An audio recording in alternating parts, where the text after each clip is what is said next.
We got to see Dan Howley because the stuff coming out of the Worldwide Developers Conference in Apple is just plain old cool, especially the new privacy commitments with iOS, right?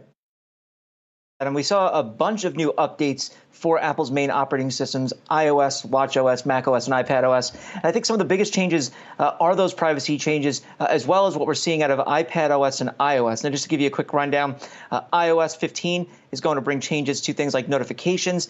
You'll be able to set those up for things like work or home. If you're in work, or at work rather, if you're still in the office, or just work hours at home, you'll be able to silence notifications for apps that you usually don't use during working hours. So Candy Crush, that won't send you a notification during working hours, but Slack will, or your mail app. Same thing goes when you're out of office.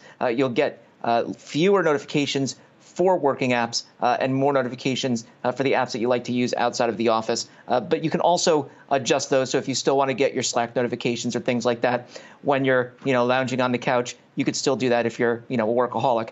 You're also going to get out of iPad OS, it's going to be called iPad OS 15, a new kind of home screen that you'll be able to completely change from just app icons to all widgets. And they've updated these widgets to make them more useful. You'll also get a new app library for the apps that you may not use as often, so you don't have endless pages of apps. You can simply delete those and rely on the app library instead. There's also a new quick note feature that allows you to take notes across the iPad OS operating system, and it's context sensitive. So if you're in something like Safari, for instance, you'll be able to quickly add the URL that you're using to a note so that you can write down, this is the website that we need to use for our next project, whether if you're working with coworkers. And then there's changes to the Health app that will allow you to track things like your stride, tell you if you're at risk of falling more so than the average person.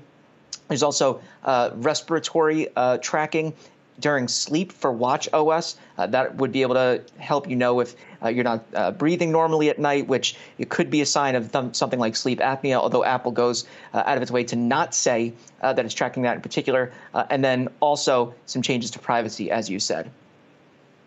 So, Dan, it sounds pretty exciting just in terms of what they did lay out today. But when you take a look at the stock's reaction, shares are off just around 0.4%. Why don't you think it's being more positively embraced, or why don't you think investors are more excited about what they heard today?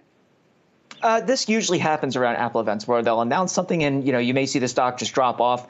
There weren't a few things announced that we were expecting. There weren't those MacBook Pros that we were expecting with the new Apple chip that may come later in the year. We also didn't see anything related, especially to new AirPods.